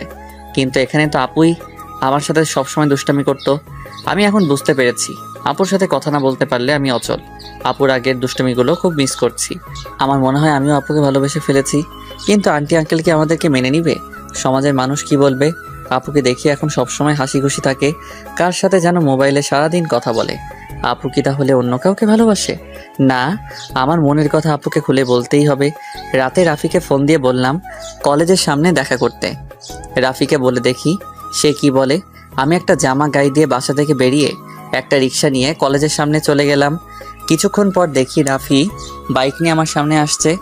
রাফি বাইক সাইড করে আমার সামনে এসে বলল, কি রে, হঠাৎ জরুরি দেখা করতে বললি কেন? আসলে তোর সাথে একটা কথা আমি শেয়ার করি নাই, এখন না করেও পারছি না। কি কথা বল। তাহলে শোন। তারপর রিয়াদের বাসা এবং আপুদের বাসা দেখে সব কিছু খুলে বললাম। এখন তুই বল আমি কি করব? আঙ্কেল আন্টি যদি জানতে পারে তাহলে তো আমাকে বাসা থেকে বের করে দিবে। তখন আমি কোথায় যাব? তোর এই বন্ধু থাকতে তোর কোনো সমস্যা নেই। তুই আপুকে তোর মনের কথা খুলে বল, পরেরটা পরে দেখা যাবে। আপু কি এখন আমাকে ভালোবাসবে? আমি তো তার মনে কষ্ট দিছি। হয়তো কিছুদিন তোর সাথে অভিমান করে থাকবে, তারপর এমনি অ্যাকসেপ্ট করে নেবে। আমার মনে হয় আপু অন্য কোনো ছেলেকে ভালোবাসে। সারাদিন দেখি কার সাথে যেন মোবাইলে হেসে হেসে কথা বলে। আগে তুই আপুকে মনের কথা খুলে বল, তারপর দেখ আপু কি বলে। যদি রাজি না হয় তারপরেও তুই আপুর পেছনে লেগে থাকবি। তোকে যদি সত্যি ভালোবেসে তাহলে দেখবি তোর সাথে বেশি দিন অভিমান করে থাকতে পারবে না। তুই আপুর সব অত্যাচার সহ্য করে নিবি। ঠিক আছে, আজকে আমি আপুকে মনের কথা খুলে বলবো। আমি আর থাকতে পারছি না। এই 10টা দিন আমি অনেক কষ্ট পেয়েছি। ওকে চল, তোকে বাসায় নামিয়ে দিই। আমি রাফির বাইকে করে বাসায় চলে আসলাম। রাফি আমাকে নামিয়ে দিয়ে চলে গেল। বাসার ভিতরে ঢুকে দেখি একটা গাড়ি, কিন্তু গাড়িটা তো আঙ্কেলের না। তাহলে বাসায় কারা এসেছে? আমি দরজার সামনে দাঁড়িয়ে কলিং বেলে চাপ দিলাম। খালা এসে দরজা খুলে দিল। আমি ভিতরে ঢুকে দেখি আপু শাড়ি পরে মেহমানদের সামনে বসে আছে। আবার একটা ছেলে দেখি তাদের সাথে আছে। আঙ্কেল দেখি বাসায়। সবাইকে অনেক খুশি খুশি লাগছে। আমাকে দেখে আঙ্কেল বলল, রাসেল, তুমি সকালে কোথায় গিয়েছিলে? আসলে আঙ্কেল রাফির সাথে ছিলাম। ও, তা দাঁড়িয়ে আছো কেন? বসো। দেখো, নাদিয়াকে ওরা দেখতে এসেছে। তাদের নাদিয়াকে পছন্দ হয়েছে। এখন বিয়ের দিন তারিখ ঠিক করব। নাদিয়া আপুর বিয়ের কথা শুনে আমার পায়ের নিচের মাটি সরে গেল। এখনই সবার সামনে বলতে ইচ্ছে করছে, নাদিয়া আপু তুমি বিয়েটা করো না। আমি তোমাকে ছাড়া থাকতে পারবো না। আমি তোমাকে অনেক ভালোবেসে ফেলেছি, কিন্তু সেটা আর বলতে পারছি না। তাদের দেখে বোঝা যাচ্ছে তারা এই বিয়েতে অনেক খুশি। সবচেয়ে বড় কথা হলো আপুকেও দেখে অনেক খুশি। তাদের এই খুশির মাঝে আমার ভালোবাসার কথা বলতে পারবো না। আমি চাই না আমার কারণে তাদের খুশি নষ্ট হয়ে যাক। আর ছেলেটা দেখতে অনেক সুন্দর, আপুর সাথে ভালো বানাবে। আমি নিজের কষ্ট চেপে রেখে তখন আমি বললাম, তাহলে তো অনেক ভালো, তোমরা যেটা ভালো মনে করো। তোর কি ছেলেকে পছন্দ হয়েছে? ওনাকে পছন্দ না হওয়ার কি আছে? দেখতে অনেক সুন্দর, আপুর সাথে ভালো মানাবে। তাহলে আমরা বিয়ের দিন তারিখ ঠিক করতে পারি। তারপর তারা বিয়ের দিন তারিখ ঠিক করলো। আগামী শুক্রবার আপুর বিয়ে। আমি আর তাদের মধ্যে না থেকে নিজের রুমে চলে আসলাম। দরজা আটকে দিয়ে অনেক কান্না করতে লাগলাম। জীবনে কোনো মেয়েকে ভালোবাসি নাই, এই প্রথম একজনকে ভালোবাসলাম, কিন্তু তাকে আর বলতে পারলাম না। বলার আগেই তার বিয়ে ঠিক হয়ে গেল। হঠাৎ আমার মোবাইলটা বেজে উঠলো। দেখি রিয়া ফোন দিছে। আজকে এতদিন পরে রিয়া আজকে ফোন দিছে। চোখের পানি মুছে ফোনটা রিসিভ করলাম। কি রে, কেমন আছিস? আছি কোনো রকম। তুই কেমন আছিস? আমি আলহামদুলিল্লাহ ভালো আছি। মামা মামি তারা কেমন আছে? সবাই ভালো আছে, কিন্তু তোর কথা কেমন জানি লাগছে। কি হয়েছে তোর? আমার তো কিছুই হয়নি। তুই মনে হয় আমার কাছে কিছু লুকোচ্ছিস। বল কি হয়েছে তোর? বলতে পারি, কিন্তু তুই আমাকে কথা দিতে হবে, তুই কাউকে কিছু বলবি না। ঠিক আছে, বলবো না। এবার বল। তাহলে শোন। না রে, তারা শুনলে অনেক কষ্ট পাবে। তারা এই বিয়েতে অনেক খুশি। তাহলে তুই কষ্ট পাচ্ছিস কেন? আমি কষ্ট পেলে কিছু হবে না। আমি চাই না আমার কারণে তাদের আশা ভরসা সব নষ্ট হয়ে যাক। তুই কি পারবি আপুকে ভুলে থাকতে? আমাকে ভুলে থাকার চেষ্টা করতে হবে। এই বিয়েতে আপু রাজি আছে। তাহলে আপু যখন তোকে ভালোবাসার কথা বলেছে তখন রাজি হোস নাই কেন? তখন তো আমি আপুকে ওই চোখে দেখি নাই, আমার বড় বোনের মতো দেখেছি। আর আঙ্কেল আন্টি এবং সমাজের কথা চিন্তা করে আপুকে মানা করে দেই। তখন যদি রাজি হতি তাহলে আজকে আর কষ্ট পেতে হতো না। এখন তুই কি করবি? এখন আমি আপুকে ভুলে থাকার চেষ্টা করব। আপুর বিয়ে হয়ে গেলে আঙ্কেল আন্টি একা হয়ে যাবে, তাই আমি চাই বাকিটা জীবন তাদের সাথে পার করে দিতে। ঠিক আছে, তাহলে ভালো থাকিস। আর যা কিছু করিস চিন্তা ভাবনা করে করিস। বাই। এটা বলে রিয়া ফোন কেটে দিল। আমার চোখ দিয়ে আবার পানি পড়তে শুরু করলো। কান্না করতে করতে নিচে ঘুমিয়ে গেলাম। রাতে সবাই টেবিলে বসে খাবার খেতে লাগলাম। তখন আঙ্কেল বলল, রাসেল, আমি চাই নাদিয়ার বিয়ের সবকিছু তুমি করবে। ঠিক আছে আঙ্কেল। আরে রাসেল, তোমার চোখ দুটো লাল হয়ে আছে কেন? কি হয়েছে তোমার? আসলে আন্টি চোখে কি যেন পড়েছে, তাই লাল হয়ে গেছে। চিন্তা করবেন না, এমনি ঠিক হয়ে যাবে। আমি নাদিয়া আপুর দিকে তাকিয়ে দেখি এক মনে খাবার খেয়ে যাচ্ছে। আমি তার থেকে চোখ সরিয়ে হালকা খাবার খেয়ে রুমে চলে আসলাম। রুমে এসে দেখি মোবাইলটা বাজতে আছে। হাতে নিয়ে দেখি রাফি ফোন দিছে। আমি রিসিভ করার পর রাফি বলল, কি রে, কেমন আছিস? আপুকে কি ভালোবাসার কথা বলেছিস? আমি ভালো আছি, আর আপুকে ভালোবাসার কথা বলতে পারি নাই। কেন, কি হয়েছে? আপুর বিয়ে ঠিক হয়ে গেছে, তাই আর আমার মনের কথা খুলে বলতে পারি নাই। কি বলছিস তুই? কোথায় বিয়ে ঠিক হয়েছে? ছেলের বাড়ি কোথায় সেটা বলতে পারবো না। ছেলেটা দেখতে অনেক সুন্দর। তুই আমাকে বাসার সামনে নামিয়ে দিয়ে যাওয়ার পর তারপর সব খুলে বললাম। এটা তুই কি বলছিস? তুই কি পারবি আপুকে ভুলে থাকতে? তুই একবার আঙ্কেল আন্টিকে কথাটা খুলে বল, আর না হয় আপুকে বল। না রে, আমি চাই না আমার কথা শুনে তারা কষ্ট পাক। এই বিয়েতে তারা সবাই খুশি আছে, আর নাদিয়া আপু রাজি আছে। আঙ্কেল আন্টির কথা চিন্তা করে নিজেকে কষ্ট দিবি? তুই কি থাকতে পারবি? শোন, আঙ্কেল আমাকে রাস্তা থেকে তুলে এনে তাদের বাসায় ঠাঁই দিয়েছে। তাদের মতো একটা পরিবার পেয়েছি। আমার মতো এতিম ছেলেকে নিজের ছেলের মতো দেখেছে। তাহলে আমি কথা বলি কেমন করে? আর নাদিয়া আপুকে আমি ভুলে যাব? কিছুদিন গেলে সবকিছু ঠিক হয়ে যাবে। তুই মানুষ না রে, তুই একটা ফেরেশতা। তোর মতো বন্ধু পাওয়া ভাগ্যের ব্যাপার। ঠিক আছে, ভালো থাকিস। কালকে থেকে বিয়ের সবকিছু আমাকে করতে হবে, আজকে আঙ্কেল বলেছে। ওকে, ভালো থাকিস, আল্লাহ হাফেজ। এটা বলে রাফি ফোন কেটে দিল। আমি নিজেকে যতই শক্ত রাখার চেষ্টা করি, কিন্তু আমি তা পারছি না। বারবার আপুর চেহারাটা চোখের সামনে ভেসে আসছে। আর কিছু না ভেবে ঘুমিয়ে পড়লাম। সকালে ঘুম থেকে উঠতে দেরি হয়ে গেছে। আজকে আমাকে কেউ ডাকতে আসে নাই, মনে হয় কাজে কামে বিজি সবাই। আমি বিছানা থেকে নেমে ওয়াশরুমে চলে গেলাম। ফ্রেশ হয়ে একটা জামা গায়ে দিয়ে নিচে আসলাম। নিচে এসে একজনকে দেখে আমি পুরো অবাক হয়ে গেলাম। এ আর কেউ নয়, আপুর সাথে যে ছেলের বিয়ে ঠিক হয়েছে সেই ছেলে। আমি এখনো ওনার নাম জানি না। আমাকে দেখে ডাক দিল, আসসালামু আলাইকুম দুলাভাই, কেমন আছেন? আলহামদুলিল্লাহ, ভালো আছি। তুমি কেমন আছো? আমিও ভালো আছি। দুলাভাই নামটা তো জানা হলো না, তা হঠাৎ বিয়ের আগে শ্বশুরবাড়িতে? আমার নাম রনি, নিজেদের অফিস দেখাশোনা করছি। আর আজকে নাদিয়াকে নিয়ে মার্কেটে যাব বিয়ের কেনাকাটা করতে। আমি চাই নাদিয়ার পছন্দ মতো সব কিছু কিনে দিতে। খুব ভালো। তা আপু কোথায়? নাদিয়া রেডি হয়ে আসছে, তুমিও আমাদের সাথে চলো। না দুলাভাই, আঙ্কেল আমাকে বিয়ের সবকিছু দায়িত্ব দিছে। আমি নাস্তা করে বাইরে গিয়ে বিয়ের কার্ডের অর্ডার, ডেকোরেশন সবকিছু করে আসতে হবে। আমার হাতে অনেক কাজ, আপনি আপুকে নিয়ে যান। তোমার যখন কাজ আছে তাহলে তো আর জোর করা যাবে না। চলুন, নাস্তা করবেন? আমি বাসা থেকে করে এসেছি, তুমি করে নাও। ঠিক আছে। বলে নাস্তার টেবিলে চলে আসলাম। খালা আমাকে নাস্তা দিয়ে গেল। হঠাৎ সিঁড়ির উপর চোখ গেল, দেখি আপু সুন্দরভাবে সেজে গুজে নিচে নামছে। আপুকে দেখতে অনেক সুন্দর লাগছে। আপু আমার দিকে তাকাতেই আমি চোখ সরিয়ে নিলাম। তারপর তারা দুজনে বাসা থেকে বেরিয়ে গেল।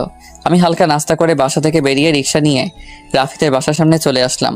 ভাড়া মিটিয়ে কলিং বেল চাপ দিলাম। কিছুক্ষণ পর রাফির আম্মু দরজা খুলে দিল। আসসালামু আলাইকুম আম্মু, কেমন আছো? কে তোর আম্মু? আমি তোর আম্মু না। আম্মু, কাজে অনেক বিজি ছিলাম, তাই তোমার সাথে দেখা করতে পারি নাই। প্লিজ আম্মু, তুমি আমার উপর রাগ করে থেকো না। আম্মু আমাকে জড়িয়ে ধরে কপালে 2টা চুমু দিল।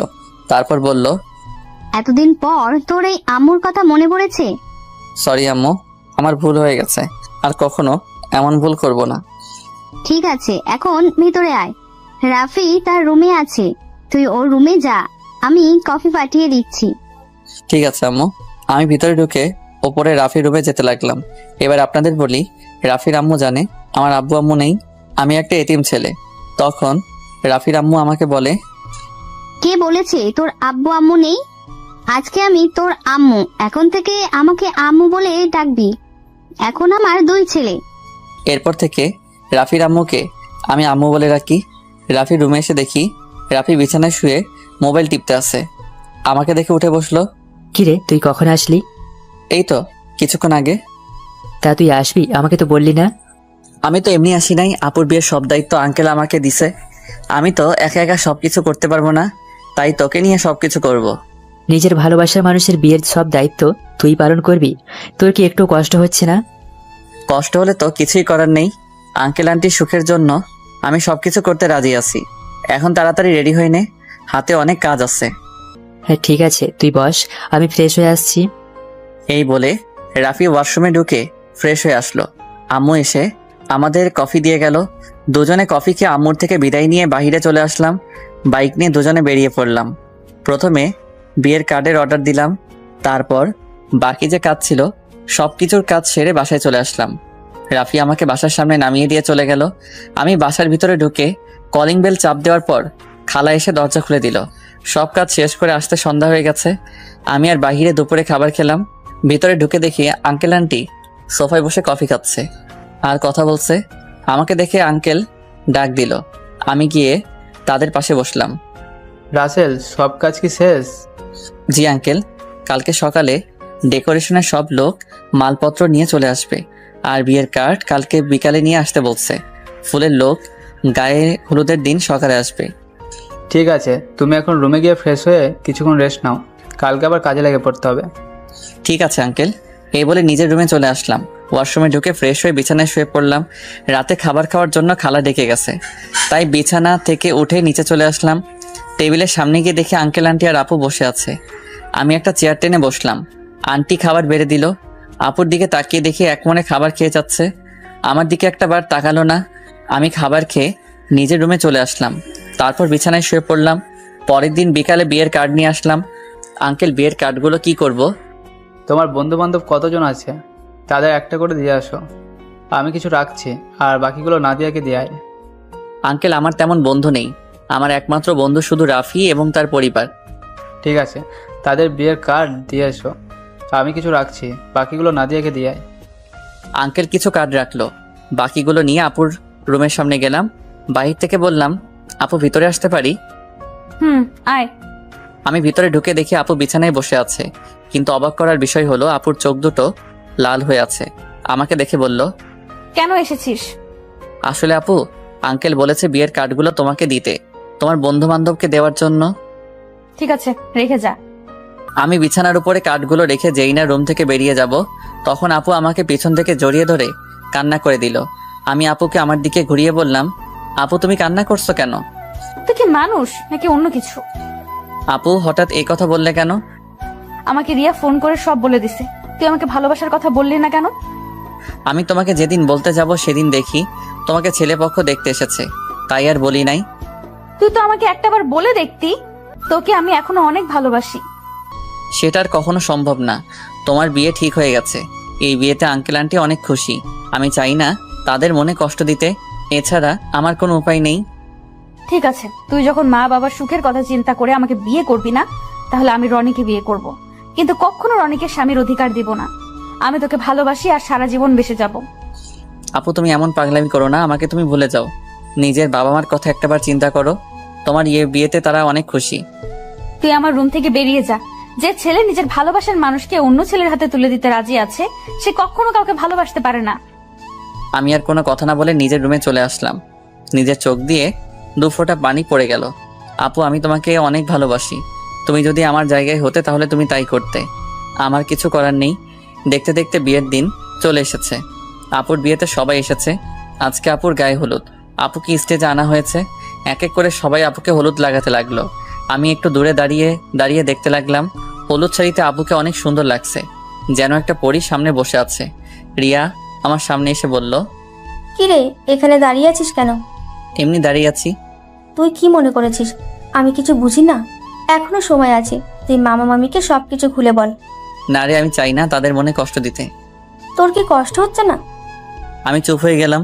মনে মনে বললাম, আমার ভিতরটা ফেটে যাচ্ছে, কিন্তু আমি এখন কি করব? আমাকে চুপ থাকতে দেখে রিয়া আবার বলল, কিরে, কথা বলছিস না কেন? আমার ভালো লাগছে না, তুই আমাকে একটু একা থাকতে দে। রিয়া আর কোনো কথা না বলে চলে গেল। হঠাৎ আঙ্কেল আমার সামনে এসে বলল, কি ব্যাপার রাসেল, তুমি এখানে দাঁড়িয়ে আছো কেন? যাও নাদিয়াকে হলুদ লাগিয়ে আসো। যাচ্ছি আঙ্কেল বলে স্টেজে উঠে নাদিয়া আপুর সাথে বসলাম। আপু আমার দিকে করুণ চোখে তাকালো। আমি একটু হলুদ আপুর গালে লাগিয়ে দিলাম। তারপর মিষ্টি আপুর মুখের সামনে ধরলাম, কিন্তু আপু খাচ্ছে না, আমার দিকে তাকিয়ে আছে। তখন আন্টি বলল, কিরে নাদিয়া, রাসেল তোর মুখের সামনে মিষ্টি ধরে রাখছে, তুই খাস না কেন? আন্টির কথা শুনে আপু হালকা একটু মিষ্টি খেলো। তারপর আপু আমাকে একটু মিষ্টি খাইয়ে দিল। আমি আর বসে না থেকে ছাদে চলে গেলাম। অনেক কষ্টে আপুর সামনে চোখের পানি আটকে রেখেছি। ছাদের কিনারে দাঁড়িয়ে কান্না করতে লাগলাম। আজকে রাতটা পার হলে কালকে আপুর বিয়ে হয়ে যাবে। নিজের চোখের সামনে কিভাবে দেখবো আপুর বিয়ে? আমার চোখের পানি কোনো বাধা মানছে না, অঝোর ধারায় পানি পড়তে লাগলো। ছাদে কতক্ষণ ছিলাম বলতে পারবো না। আমার একটা জিনিস কিছুতেই মাথায় ঢুকছে না। রাফিকে আজকে গায়ে হলুদ দিয়ে দেখলামও না। ও কোথায়? আমাকে তো বলছে সন্ধ্যার পর চলে আসবে। আম্মু আব্বু তারা এসেছে, কিন্তু তাকে দেখলাম না। পকেট থেকে মোবাইল বের করে রাফিকে ফোন দিলাম, কিন্তু তার মোবাইল বন্ধ বলছে। আমি আর কিছু না ভেবে নিচে নামতে যাব, হঠাৎ ছাদে কারো আসার শব্দ পেলাম। নিচের দিকে তাকিয়ে দেখি আপু ছাদের দিকে আসছে। আপু আমাকে দেখে হাত ধরে টেনে ছাদের কিনারে নিয়ে আসলো। তখন আপু বলল, নিজেকে এত কষ্ট দিচ্ছিস কেন? রাসেল, এখনো সময় আছে। তুই আব্বু আম্মুকে সবকিছু খুলে বল। তুই যদি বলতে ভয় পাস তাহলে আমি বলি। না আপু, তুমি এই কাজ কখনো করবে না। তারা শুনলে অনেক কষ্ট পাবে। আমি চাই না তারা আমার কথা শুনে কষ্ট পাক। তুই কি পারবি আমাকে ছেড়ে থাকতে? আমাকে পারতেই হবে। রাসেল, শেষবারের মতো আমার একটা কথা রাখবি? কি কথা বলো? তুই কালকে আমার সামনে আসিস না। আমি তোকে সামনে দেখলে কবুল বলতে পারবো না। ঠিক আছে, আমি তোমার সামনে থাকবো না। আমাকে জড়িয়ে ধরে একটা কিস করবি। কালকের পর তো অন্য পুরুষের সাথে থাকতে হবে। এখানে অন্য পুরুষ কোথায় থেকে আসলো? সে তো হবে তোমার স্বামী। কিন্তু আমি তো তাকে কখনো স্বামী হিসেবে মানবো না। আমি শুধু তোকে ভালোবাসি। প্লিজ আপু, তুমি আমাকে ভুলে যাও। স্বামী সংসার নিয়ে নতুন জীবন শুরু করো। আমি কখনো তোকে ছাড়া নতুন জীবন শুরু করতে পারবো না। আপু, তোমাকে আমার কসম দিয়ে বলছি, তুমি আঙ্কেল আন্টির মনে কষ্ট দিও না। সব বাবা মা চায় তার মেয়ে যেন সুখী থাকে। ঠিক আছে, তুই যা বলছিস তাই হবে। এখন আমাকে শেষবারের মতন জড়িয়ে ধরে একটা কিস কর। তোর কাছে এটাই আমার শেষ চাওয়া। আপু, তোমাকে জড়িয়ে ধরতে পারবো, কিন্তু কিস করতে পারবো না। এটা একমাত্র তোমার স্বামীর অধিকার। ঠিক আছে, তাহলে জড়িয়ে ধর। আমি আপুকে জড়িয়ে ধরলাম। আপু শুধু চোখের পানি ফেলছে। আমাকে কিছুক্ষণ জড়িয়ে ধরে নিচে নেমে গেল। পরের দিন আমি কাজে বিজি থাকতে শুরু করলাম। সবকিছু ঠিকঠাক মতো দেখিয়ে দিতে লাগলাম। কিছুক্ষণ পর আম্মু আমার সামনে আসলো। কিরে রাসেল, তোকে গতকাল থেকে ঠিকভাবে দেখতে পাচ্ছি না, কোথায় কোথায় থাকিস? আসলে আম্মু, আপুর বিয়ের সব দায়িত্ব আমার হাতে, তাই কাজে কামে এদিক ওদিক দৌড়াতেছিলাম। আর তোর চোখ দুটো দেখি লাল হয়ে আছে, কি হয়েছে তোর? আমার কিছু হয়নি আম্মু, এমনি রাতে একটু ঘুম কম হয়েছে। বেশি রাতে ঘুমাইছি তো, আবার সকাল সকাল ঘুম থেকে উঠে কাজে লেগে পড়ছি। ঠিক আছে, তুই থাক, আমি ভিতরে যাচ্ছি। ওকে আম্মু। আচ্ছা আম্মু, রাফি কোথায়? কালকে থেকে রাফিকে দেখছি না, ওর মোবাইলও বন্ধ।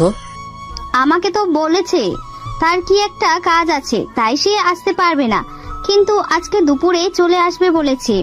মোবাইল বন্ধ কেন সেটা তো বলতে পারবো না। ও, আম্মু আর কোনো কথা না বলে চলে গেল।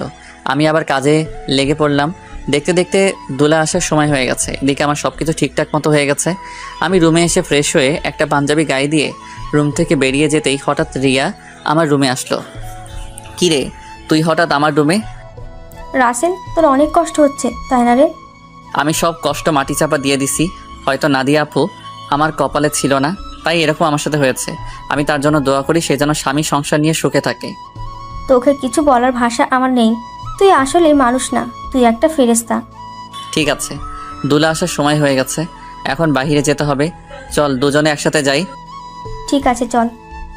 আমি আর রিয়া রুম থেকে বেরিয়ে গেটের সামনে গেলাম। দেখি জামাই চলে এসেছে। আমি জামাইকে দেখে অন্যদিকে চলে গেলাম। সবাই জামাইকে নিয়ে ভিতরে ঢুকলো, তারপর স্টেজে নিয়ে বসালো।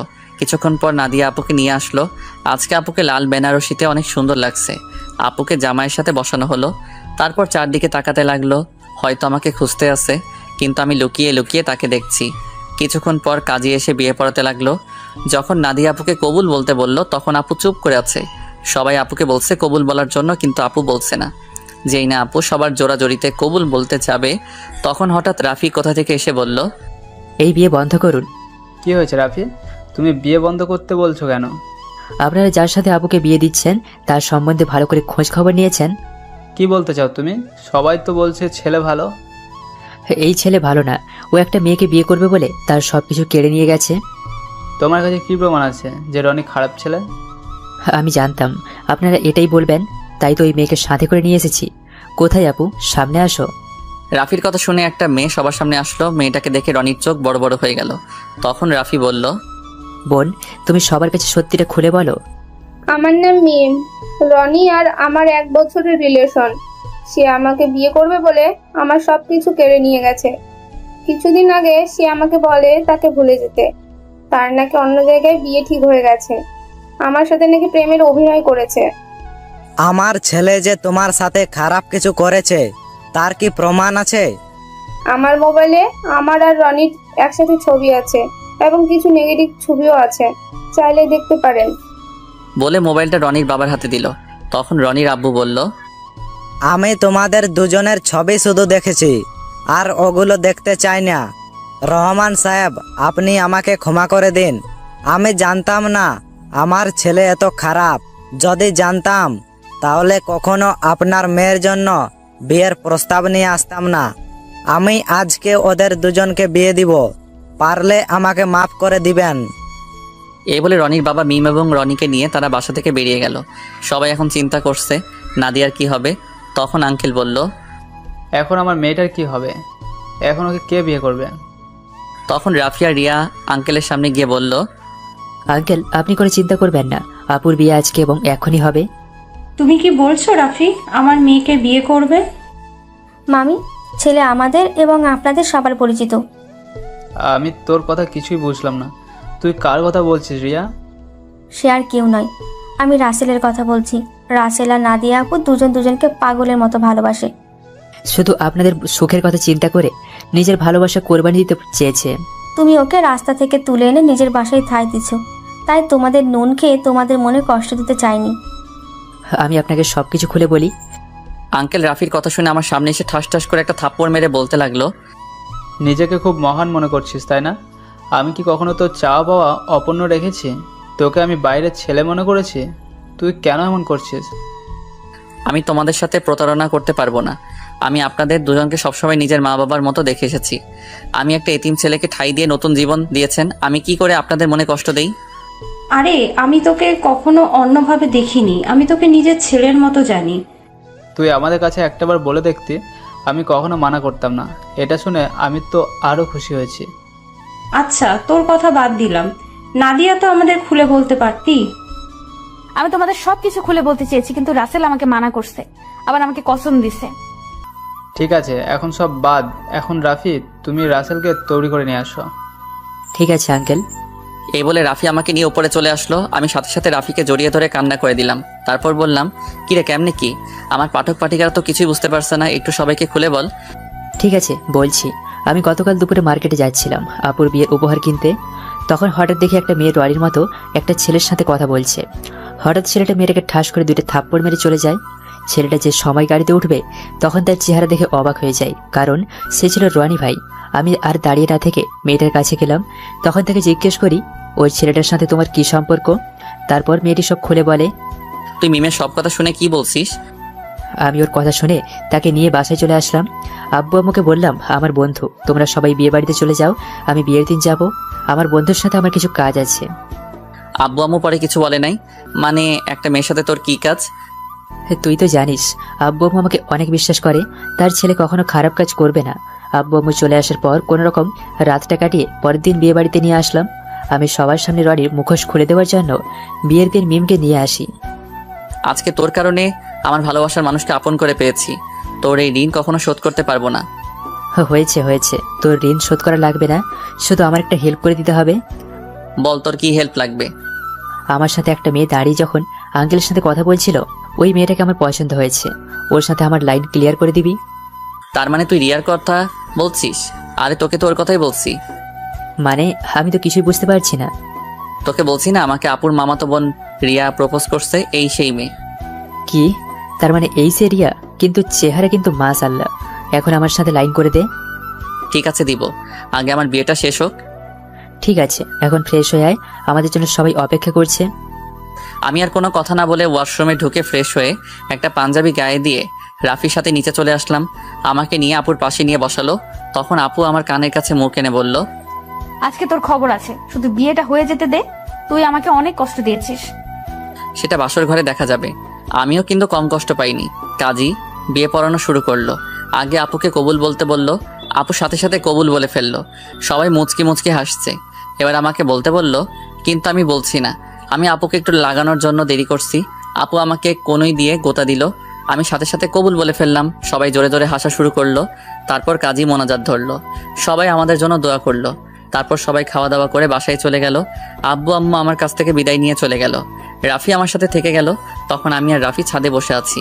ছাদে আসার সময় রিয়াকে বলেছি ছাদে আসার জন্য। আমি আর রাফি বসে বসে কথা বলছি। কিছুক্ষণ পর রিয়া ছাদে আসলো। তখন আমি বললাম, কিরে তোর আসতে এত দেরি হলো কেন? দেরি কি আর এমনি হয়েছে? তোর বাসর ঘর সাজাতে দেরি হয়ে গেছে। এখন বল কি জন্য ডাকলি? আজকে বিয়ে বাড়িতে একটা ছেলে তোকে দেখে পছন্দ করে, সে নাকি তোর সাথে প্রেম করতে চায়। আমার কথা শুনে রাফি মাথা নিচু করে ফেলছে। তখন রিয়া বলল, ছেলেটা কে জানতে পারি? সে আর কেউ নয়, আমার কলিজা, আমার জানের বন্ধু রাফি। ও তাই নাকি? তাহলে ও না বলে তোকে বলতে বলছে কেন? আসলে আজ পর্যন্ত রাফি কোনো মেয়ের সাথে প্রেম করে নাই। কেন জানি তোকে দেখে পছন্দ হয়, কিন্তু লজ্জার কারণে বলতে পারছে না। তাই আমাকে বলল তোর সাথে লাইন করে দেওয়ার জন্য। ঠিক আছে, তুই রুমে যা। আপু রুমে তোর জন্য অপেক্ষা করছে বাসর ঘরে। আমার অনেক ভয় করছে রে। এত ভয় কিসের? বিড়ালটা ঠিক মতো মারিস। ওই এই বিড়াল আবার কোথা থেকে আসলো? সেটা বাসর ঘরে গেলে আপু তোকে দেখিয়ে দেবে। এখন তুই যা, আমি ওর সাথে কথা বলবো। আচ্ছা ঠিক আছে, যাচ্ছি। আমার বন্ধুর যেন কিছু না হয়, তাহলে কিন্তু তোর মাথা ফাটিয়ে ফেলবো। ওই আমার জামাইয়ের সাথে আমি যেটা করি তোর সমস্যা কি? কি? তার মানে তুই রাজি? আরে ওকে তো প্রথম দেখে আমি প্রেমে পড়ে গেছি, এখানে রাজি না হওয়ার কি আছে? তুই বাসর ঘরে যা, আমি আমার জানের সাথে একটু রোম্যান্স করি। তাহলে তোরা থাক, আমি গেলাম। আমি আর কোনো কথা না বলে বাসর ঘরের সামনে চলে আসলাম। দোয়া দূরত পরে আস্তে আস্তে রুমে ঢুকলাম। তারপর দরজা বন্ধ করে দিলাম। দরজা বন্ধ করে বিছানার দিকে তাকিয়ে যেটা দেখলাম, সেটা দেখে আমি পুরো অবাক হয়ে গেলাম। দেখি নাদিয়া আপু একটা লাঠি নিয়ে বিছানায় বসে আছে। আমি আপুর সামনে গেলাম। তখন আমি বললাম, আপু তুমি লাঠি নিয়ে বসে আছো কেন? ঠাস করে একটা বাড়ি মেরে দিল। তখন আমি বললাম, তুমি আমাকে মারলে কেন? প্রথমে আপু বললি কেন? আপুকে আপু বলবো না তো কি বলবো? আবার ঠাস করে আরেকটা বাড়ি মারলো। তখন নাদিয়া বলল, আর একবার যদি আপু বলে ডাকিস তাহলে তোর মাথা ফাটিয়ে দেব। এখন থেকে আমার নাম এবং তুমি করে বলবি। তুমি করে তো সবসময় বলি, কিন্তু নাম ধরে কিভাবে বলবো? তুমি তো আমার থেকে বড়। কারণ এখন আমি তোর স্ত্রী, আমাকে নাম ধরে ডাকবি। ঠিক আছে, এখন থেকে নাম ধরে ডাকবো। তো এতক্ষণ কোথায় ছিলি? তোর আসতে এত লেট হলো কেন? আগে বলো, তুমি আমাকে তুই করে বলছো কেন? আমি তোমার স্বামী, আমাকে তুমি করে বলবে। ঠিক আছে বলবো, এখন বল আসতে দেরি হলো কেন? তাহলে শোনো। তারপর রাফি আর রিয়ার কথা খুলে বললাম। সেটা তো খুশির খবর। আজকে রাফির জন্য তোমাকে আমি আপন করে পেয়েছি। ও না থাকলে এতক্ষণে আমাকে বাসর ঘরে রনি থাকতো। ঠিকই বলছো। ওর মতো বন্ধু পাওয়া ভাগ্যের ব্যাপার। ঠিক আছে, এখন অজু করে আসো, 2 রাকাত নফল নামাজ আদায় করতে হবে। করব। আগে আমাকে একটা কথার উত্তর দাও। বিয়ের আগে তোমাকে দেখেছি সবসময় কার সাথে যেন হেসে হেসে কথা বলতে। তুমি কার সাথে কথা বলতে? নাদিয়া আমার কথা শুনে হাসতে হাসতে বলল, আরে পাগল, এটা আমি অভিনয় করছি। আমি তোমার সামনে মোবাইল নিয়ে অন্য ছেলের সাথে কথা বলার অভিনয় করছি এবং তোমাকে এড়িয়ে চলছি। তুই এগুলো সহ্য করতে না পেরে জানো আমাকে ভালোবাসার কথা বলিস, কিন্তু হাদারাম তুমি আমাকে কখনো বলো নাই। কিছুদিন দেখার পর যখন তোমার রিয়াকশন দেখলাম না, তারপর ওই ছেলেকে বিয়ে করতে রাজি হয়ে যাই। তারপর কি হলো তুমি তো জানো। আমারটা আর কি শুনবে? সব তো তুমি জানতে পেরেছো। এখন চলো দুজনে উজু করে আসি। ঠিক আছে। আমি আর নাদিয়া ওয়াশরুমে ঢুকে উজু করে 2 রাকাত নফল নামাজ আদায় করে খাটে গিয়ে বসলাম। তখন নাদিয়া বলল, আজকে তোমার ভালোবাসা দিয়ে আমার সব কষ্ট দূর করে দাও। তোমার কষ্ট দূর করলে আমার কষ্টগুলো দূর করবে কে? আমিও তোমার সব কষ্ট দূর করে দেব।